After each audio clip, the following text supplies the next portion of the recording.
안녕하세요. 빌더스 온라인 시리즈 행사에 오신 것을 환영합니다. 네, 저는 오늘 아마존 혁신의 문화에 대해서 말씀드릴 AWS 솔루션즈 아키텍트 매니저 김상필입니다. 아마존에서는 1994년 창립한 이래로 지구상에서 가장 고객 중심적인 기업이 되는 것을 미션으로 해서 지금까지 일하고 있습니다. 세상에는 다양한 기업들이 있어서 어떤 기업들은 경쟁에 포커스를 맞춰서 세계 1등을 목표로 삼습니다. 그리고 어떤 기업들은 주주의 이익을 중시하면서 시가총액의 극대화를 목표로 삼기도 합니다. 그리고 또 어떤 기업들은 임직원의 복지를 강조하면서 세상에서 가장 다니고 싶은 기업이 되고 싶어 하기도 합니다. 네, 그런데 아마존이 집중하는 것은 바로 고객입니다. 많은 회사들이 고객 중심적인 회사가 되겠다고 이야기를 합니다. 그런데 아마존은 미션을 지구상에서 가장 고객 중심적인 회사가 되겠다라고 정해놓고 일을 하고 있는 것입니다. 네, 그렇다면 아마존은 왜 고객을 선택했을까요? 보시는 내용은 저희 아마존의 회장인 제프 베조스가 2016년 주주서한에서 쓴 내용입니다. 고객들은 언제나 불만족스러워 한다는 것이죠. 그래서 아마존은 이러한 고객들의 불만을 해결해 줄 수 있는 어떤 상품이나 서비스 개발을 통해서 지속적인 혁신을 달성할 수 있기 때문에 고객이라고 하는 키워드를 선택한 것입니다. 네, 아마존은 기술 기업으로 잘 알려져 있습니다만은 저희는 기술 자체를 위한 기술을 개발하지는 않습니다. 언제나 고객을 중심에 놓고 그 해결책을 제시할 때 기술을 도구로 삼는 것입니다. 네, 아마존의 역사를 잠시 살펴보시겠습니다. 1994년에 창립한 이래로 책을 시작으로 해서 전자상거래 사업을 시작했죠. 네, 2006년에는 제가 소속되어 있는 아마존 웹 서비스에서 클라우드 컴퓨팅 사업을 만들었고 2007년도에는 아마존 킨들이 나왔습니다.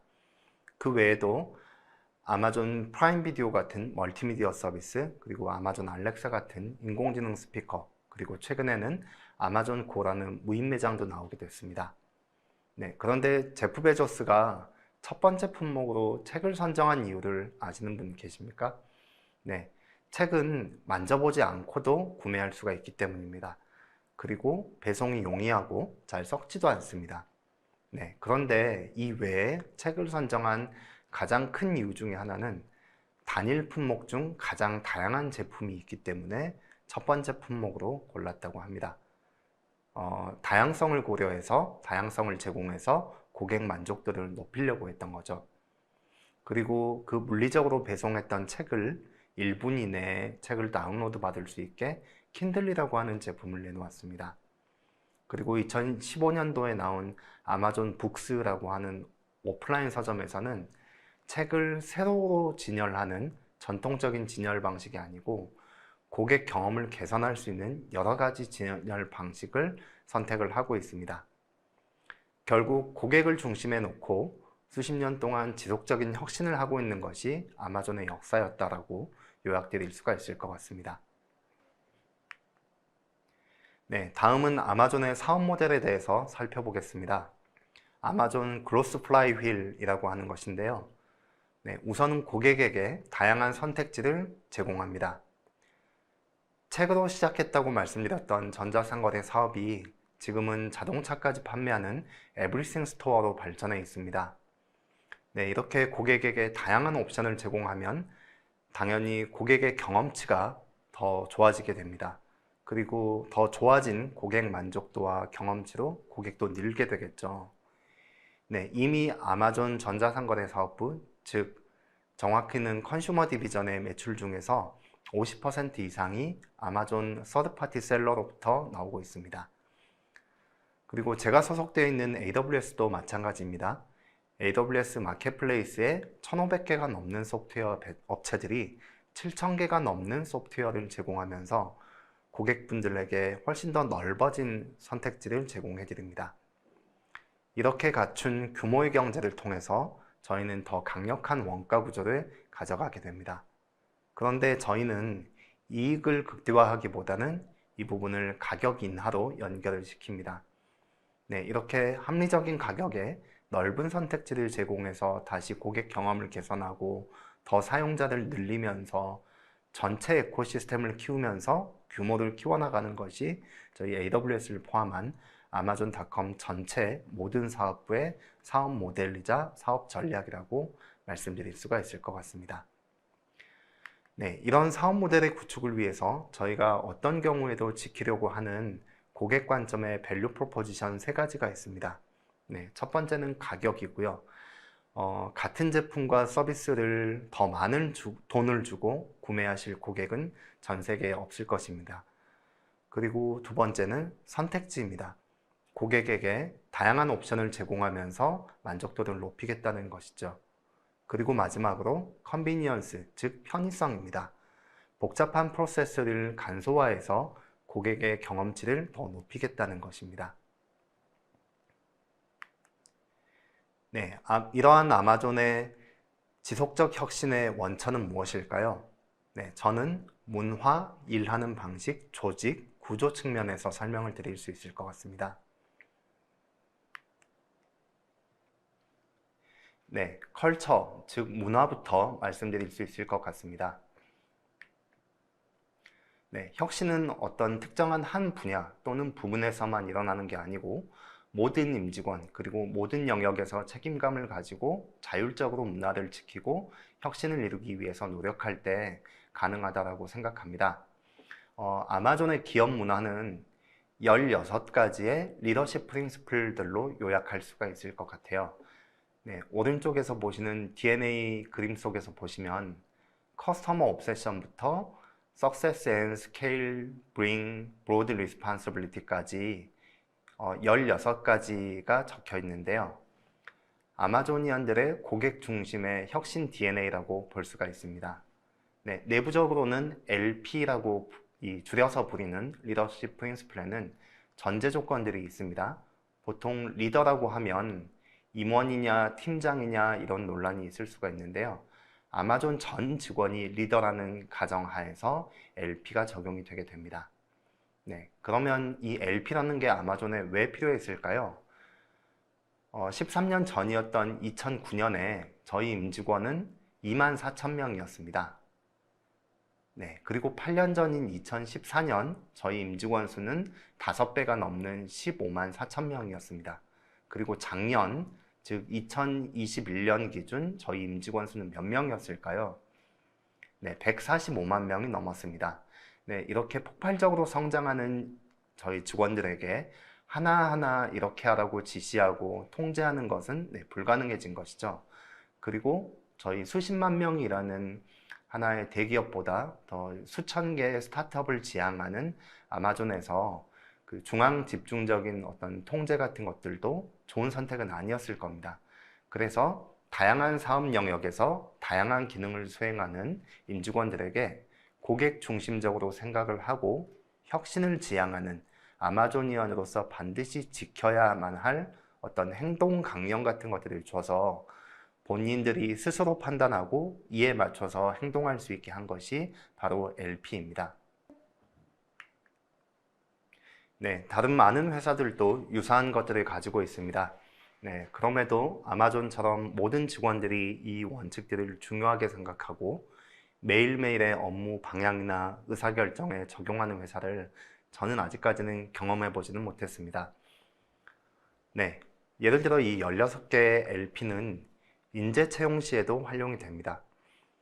수차례 인터뷰 프로세스 중에서 후보자가 아마존의 컬처럴 핏에 잘 부합하는지, 즉 LP에 맞는 사람인지를 보기 위한 비헤이비어럴 인터뷰에서는 저희가 이제 가장 많은 시간을 할애하고 있습니다. 직무 능력 측면에서 굉장히 훌륭한 인재분들이라도 이 LP에 맞지 않으면 안타깝게도 탈락하게 됩니다. 네, 단기적으로는 도움이 될 수도 있지만 LP에 부합하지 않는 사람은 아마존의 장기적인 발전이나 혁신에 큰 도움이 안 된다고 판단하기 때문입니다. 또한 고가 평가나 승진을 결정할 때도 대상자가 어떤 LP를 직접 행동으로 보여주었는지를 관찰하고 평가해서 결정을 하게 됩니다.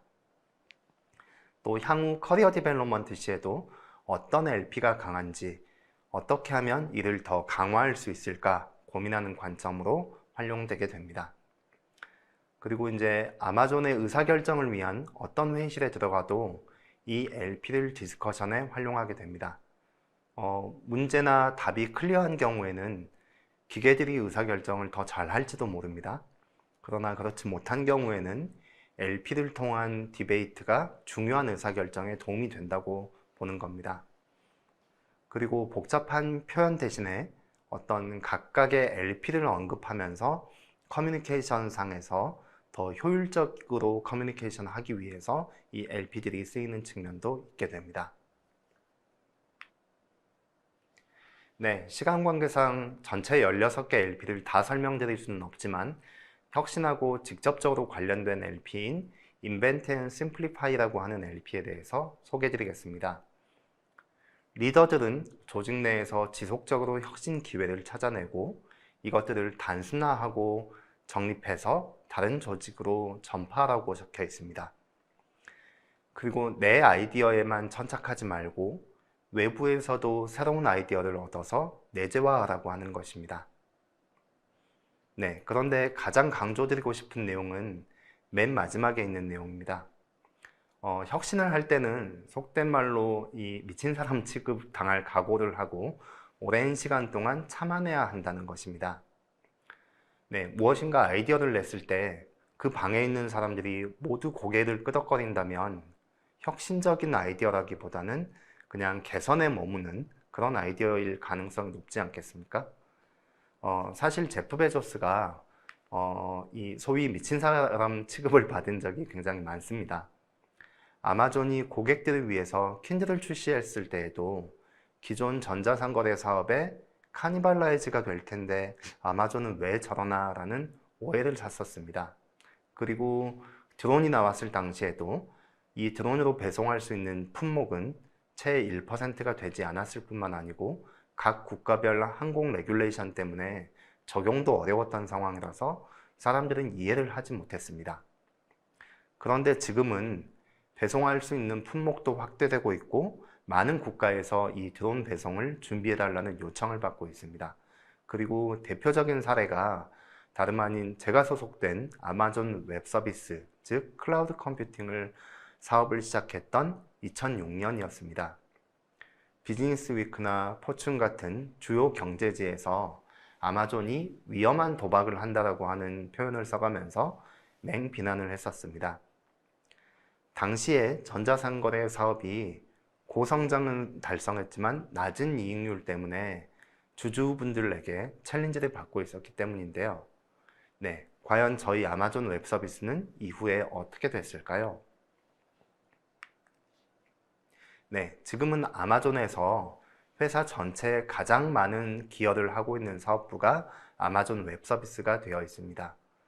지금 그래프에서 보시면 아마존의 시가총액 전체에서 절반 가까이 기여하고 있다는 것을 보실 수가 있습니다. 네, 다음은 메커니즘, 즉 아마존이언들이 일하는 방식에 대해서 말씀드리겠습니다. 네, 같은 인풋에 원하는 방향의 일관성 있는 아웃풋을 얻기 위한 방법을 저희가 메커니즘, 프로세스 또는 이제 일하는 방식이라고 하지 않습니까?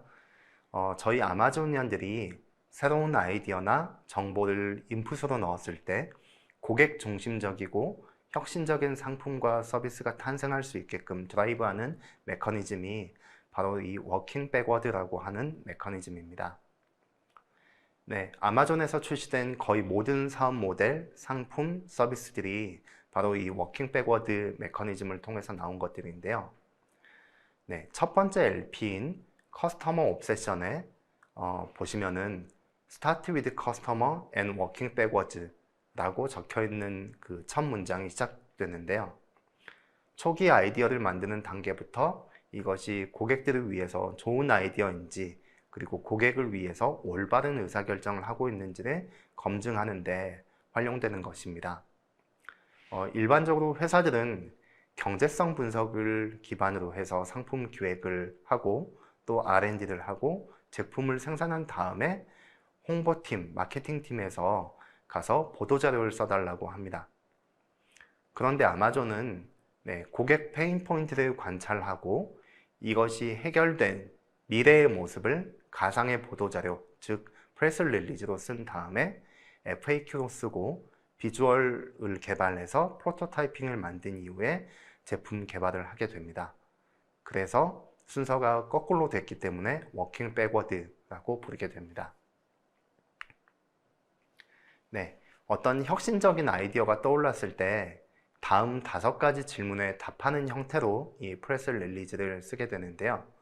그리고 이 프레스 릴리즈를 쓰고 나서도 이 5가지 질문에 대해서 명확하게 답을 할 수가 없으면 이 프로젝트 펀딩 자체가 안 됩니다. 첫 번째로 가장 중요한 질문인데요. 당신의 고객은 누구입니까? 라고 하는 질문입니다. PR FAQ를 쓸 때 아마존에서는 고객 세그멘테이션을 하지는 않습니다.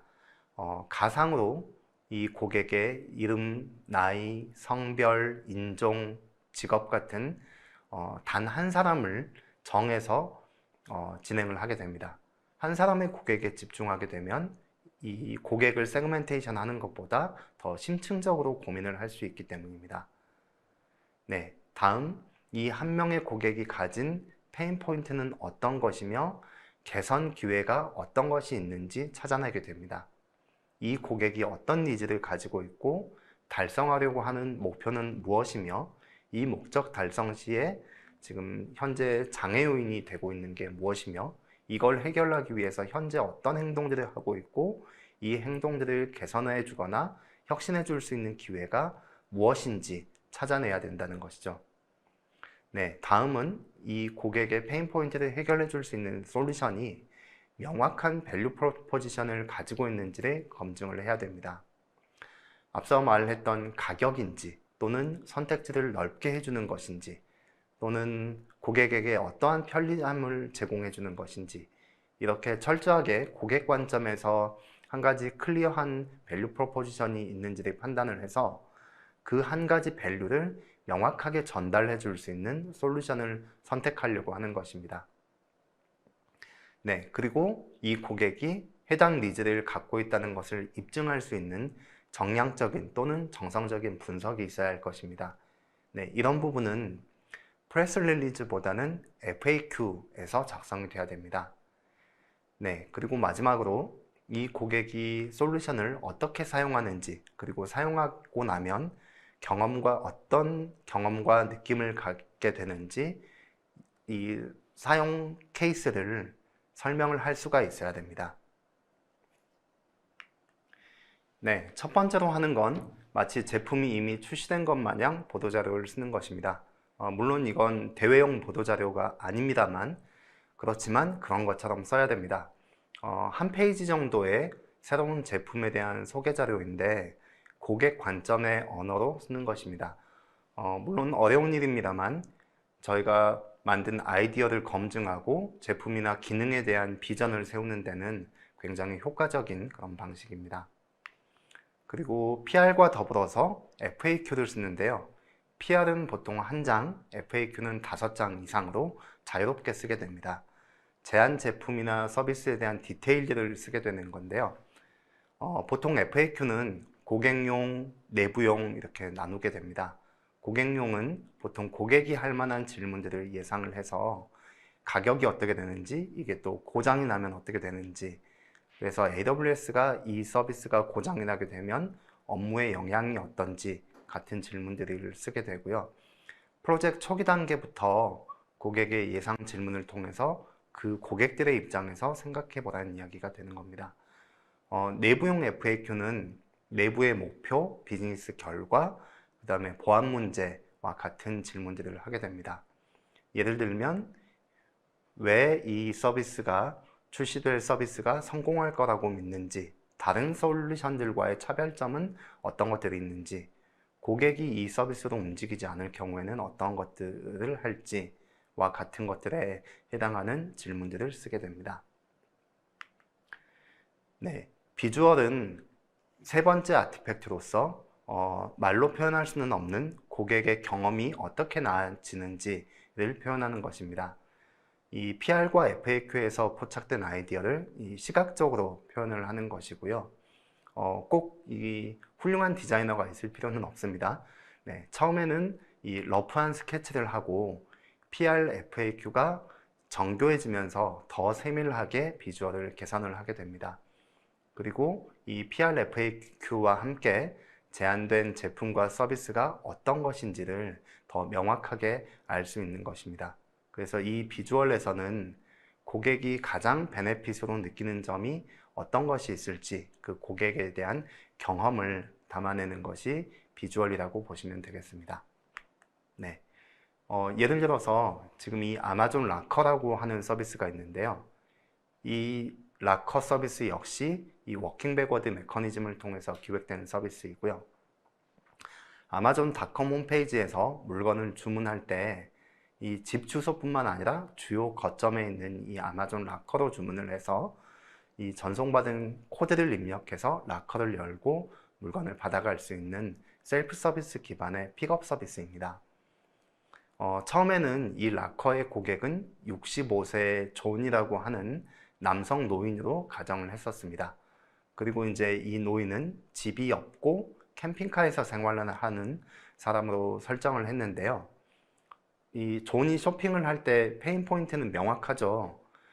집 주소가 없으니 아마존닷컴에서 주문을 해도 물건을 받을 수가 없었던 겁니다. 네, 그래서 존은 친구 집 주소로 주문을 해서 이 물건을 받거나 아니면 동일한 물품을 근처의 쇼핑몰에서 아마존닷컴보다 더 비싼 가격을 주고 구매하는 행동을 했을 겁니다. 네, 그래서 이 아마존 락커라고 하는 서비스는 존의 페인 포인트를 이 편의성이라는 측면에서 매우 명확하게 해결을 해준 것이죠. 네, 그런데 지금 이 아마존 락커라는 서비스의 최대 고객이 누군지 아십니까? 네, 바로 저 같은 인터내셔널 트래블러 분들입니다. 네, 출장이 잦은 저희 AWS 코리아 직원들도 이 아이들 줄 스케이트를 반값에 사거나 또는 한국에서 팔지 않는 아마존 킨들 같은 디바이스를 구매할 때 이 아마존 락커를 통해서 샀다면서 저한테 자랑을 하곤 합니다. 네, 앞서 말씀드렸듯이 한 사람의 고객에만 집중을 해도 이 밸류 프로포지션이 강력하면 다른 고객들이 생겨나기도 하고 해당 서비스의 기능은 고객 니즈에 따라서 지속적으로 추가될 수 있는 그런 것입니다.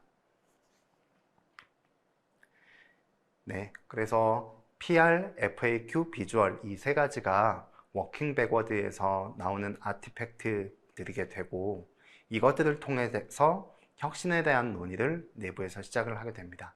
그리고 지속적으로 토의하면서 생각이 명확해짐에 따라서 PR은 대상 고객과 무엇을 이룰지가 명확해지고 FAQ에서는 더 이렇게 완전하게 되고 비주얼에서는 고객 관점에서의 경험이 어떨지가 분명해지게 됩니다.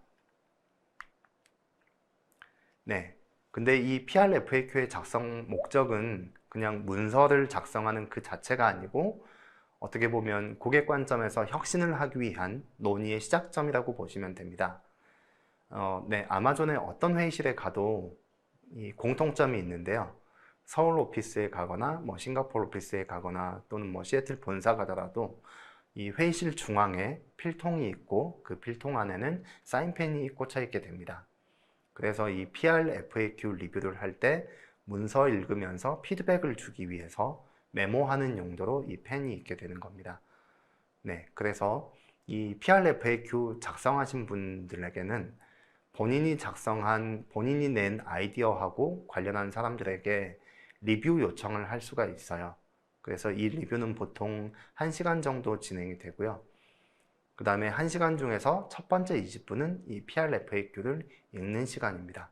그래서 저희 아마존에서는 내부의 전략 같은 것들을 회의할 때는 파워포인트를 쓰지 않고 이 워드를 써서 문서 형태로 쓰게 됩니다. 뭐 발표자의 스킬이나 슬라이드가 잘 작성되어 있는지 이런 부분에 현혹되지 않고 컨텐츠 자체에만 집중하기 위한 목적으로 이렇게 하는 것입니다. 네, 그리고 이제 이 자리에 들어오는 모든 사람들이 이 수동적으로 발표를 듣는 것뿐만이 아니고 이 능동적으로 PRFAQ를 읽어서 본인께서 이제 이해한 같은 정보를 가지고 논의를 시작하고자 하는 그런 목적이 있습니다. 그리고 이 20분이 지나게 되면 논의를 시작하게 되는데요. 보통 이 논의는 그 테이블에서 가장 직급이 낮은 분들부터 시작을 하게 됩니다. 직급이 높은 사람이 의견을 먼저 내버리면은 직급 낮은 분들이 또 반대 의견을 내기가 쉽지 않을 거지 않습니까? 네.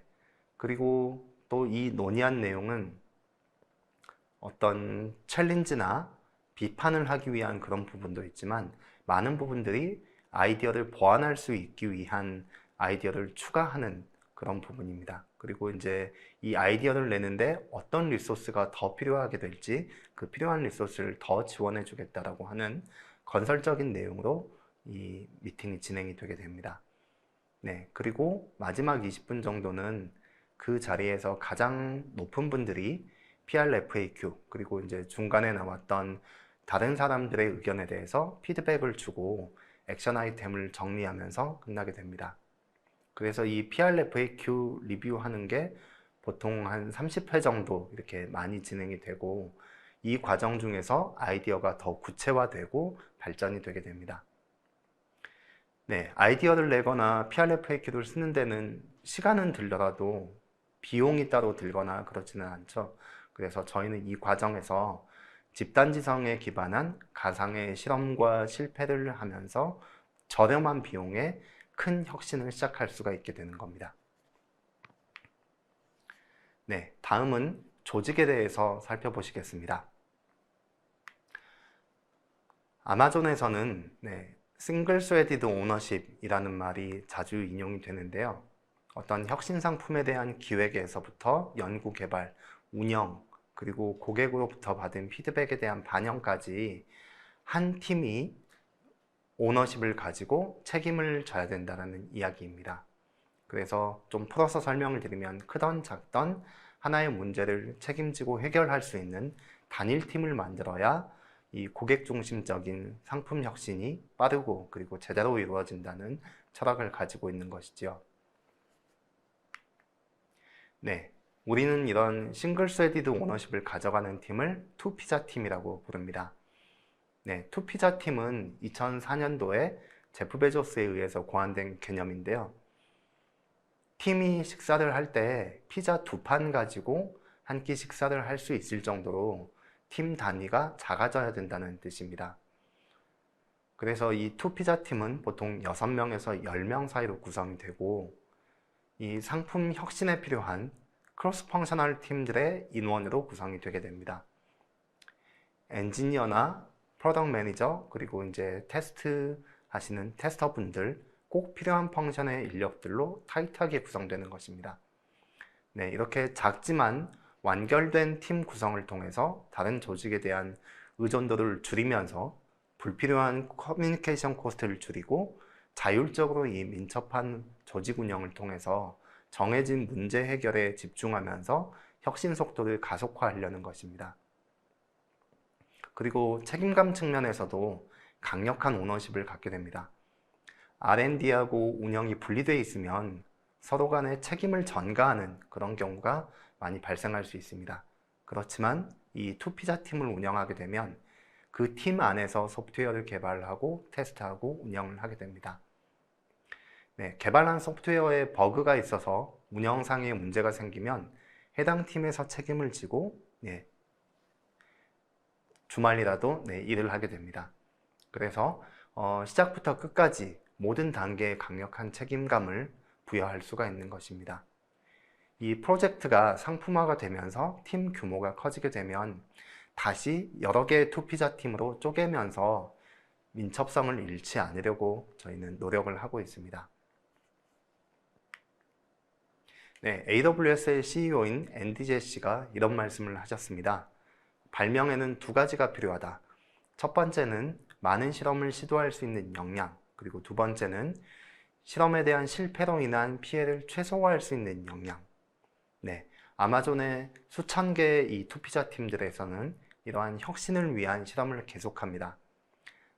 각자의 아이디어로 실험을 하고 매트릭스를 놓고 실험 성공 여부를 평가하고 또 반복해서 이런 실험을 하게 됩니다. 네, 그런데 이런 실험을 할 때 기존에 만들어져 있는 IP나 소프트웨어 코드들을 재활용하고 그 다음에 프로토타이핑을 만들어서 작은 규모로 실험을 하기 때문에 실패 비용을 낮출 수가 있는 것입니다.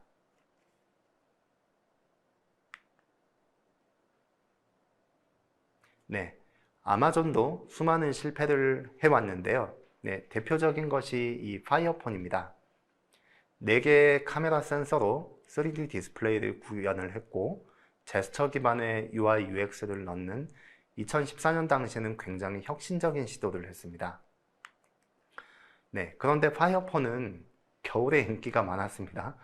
왜냐하면 글자 그대로 파이어폰이라서 배터리가 금방 따끈따끈해지기 때문이다 라고 하는 이제 조롱을 받으면서 재고 처리하는 데만 1억 7천만 불, 그 다음에 이제 R&D까지 생각하면 조 단위의 손실을 보며 이 사업을 바로 접게 됐습니다. 네, 그리고 이렇게 조직을 꾸리게 되면 아키텍처 플랫폼과 도구를 주어서 방해물 없이 일할 수 있도록 해줘야 합니다. 아키텍처라고 하는 거는 어떤 시스템이나 서비스 같은 그런 소프트웨어를 말하고 또 API를 통해서 호출하게 하는 것이죠. 네, 이런 전략을 통해서 시스템을 만들 때 쓰는 레고 블록들을 만드는 것입니다. 네, 그리고 아마존에서는 루슬리 커플드 시스템이라고 하는 그런 구조를 지향을 하고 있습니다. 앞에서 말씀드린 조직 구조, 의사결정 구조도 이 상호 의존성을 낮추면서 빠른 혁신을 지향합니다만 어플리케이션이나 상품, 서비스, 그리고 IT 시스템 측면에서도 상호 의존성을 낮추면서 사업을 하는 것입니다. 그래서 규모의 성장과 함께 더 크게 스케일업하고 더 빠르게 혁신할 수 있는 환경을 갖추는 것이죠. 네, 대표적인 것이 아마존닷컴에서의 홈페이지에 대한 어플리케이션이 있습니다. 사업이 커지면서 아마존닷컴 홈페이지는 이 코드가 수백만, 수천만 코드로 늘어났고 또 조그만 수정을 하려고 해도 다른 모든 코드에 영향을 미치기 때문에 이런 정합성을 맞추는데도 오랜 시간이 걸렸고 또 수정을 하는 테스트를 하는데도 엄청난 시간이 걸렸습니다. 한마디로 혁신을 위한 스피드가 떨어지기 시작한 거죠. 이렇게 모든 코드들을 하나에 다 집어넣은 구조를 모놀리틱한 구조라고 하는데 이런 문제를 해결하고자 저희는 하나의 목적과 기능만을 가진 프리미티브라고 하는 구조로 최대한 작게 코드를 쪼개기 시작했습니다. 그리고 이러한 구조를 마이크로 서비스 아키텍처라고 부르는데 다른 프리미티브들과는 철저하게 독립성을 가지고 API 호출로 서로 통신을 하는 그런 구조로 만든 것이죠. 네, 왼쪽에서 보시는 그림은 아마존닷컴 홈페이지에서의 그 마이크로 서비스 아키텍처 그림입니다. 2009년에 그린 그림이고요. 이 수많은 프리미티브들로 구성되어 있는데 10년 넘게 지난 지금은 훨씬 더 많은 프리미티브들로 쪼개져 구성되어 있습니다. 네, 예를 들어서 아마존닷컴 홈페이지에 가보시면 검색, 상품 이미지, 상품 추천, 장바구니 이런 이제 각기 다른 어플리케이션들로 구성이 되어 있는데요. 이 각각의 서비스를 맡고 있는 이 투피자 팀들이 해당 기능을 개선해서 다른 서비스와의 정합성을 걱정할 필요가 없이 바로 시장에 배포할 수 있는 것입니다. 네, 투피자 팀들이 각각 원하는 상품이나 IT 시스템 측면의 MSA를 구축하려면 게이트키퍼가 없어야 합니다. 예를 들어 신규 마이크로 서비스를 출시하기 위해서 서버가 몇 대가 필요한데 구매 부서나 IT 부서의 승인을 거쳐서 서버 설치하고 구성하고 운영까지 한다라고 하면 몇 달이 걸린다라고 하면은 어떻게 이런 혁신이 가능할까요? 네, 대부분의 기업들은 이런 바틀렉에 걸려 있는 상태입니다. 네, 이렇듯이 아마존닷컴에 게이트키퍼가 없는 셀프 서비스 구조의 구축을 도와준 게 바로 AWS의 퍼블릭 클라우드였습니다. 각 투피자 팀들의 원하는 컴퓨팅 스토리지 데이터베이스를 각자 알아서 선택해서 쓸 수 있도록 지금 165개가 넘는 클라우드 컴퓨팅 서비스를 제공을 하고 있고요. 빠른 실험을 위해서 단 몇 분 만에 수천 대의 서버를 구동시켜 주기도 했다가 실험이 끝나면 모든 서버를 꺼서 불필요한 비용 낭비를 최소화하도록 실험 비용, 즉 실패 비용을 최소화할 수 있게 도와드리는 것입니다. 네, 지난 25년 동안 아마존은 세 가지에 집중해 왔습니다. 우선 모든 경영 프로세스에 고객을 최우선순위로 둡니다. 그리고 고객의 문제를 해결해 주기 위해서 대신 혁신하고 발명을 해왔습니다. 그리고 마지막으로 인내심을 가지고 장기적인 것에 투자를 해왔습니다. 네, 오늘 빌더스 온라인 시리즈에 참석하신 분들께서도 오늘 말씀드린 아마존의 혁신 방법처럼 항상 고객을 최우선으로 두시고 그 고객분들에게 도움이 될 수 있는 해결책, 솔루션을 만드는 데 집중해 주시면 좋을 것 같습니다. 네, 제가 준비한 강연 내용은 여기까지이고요.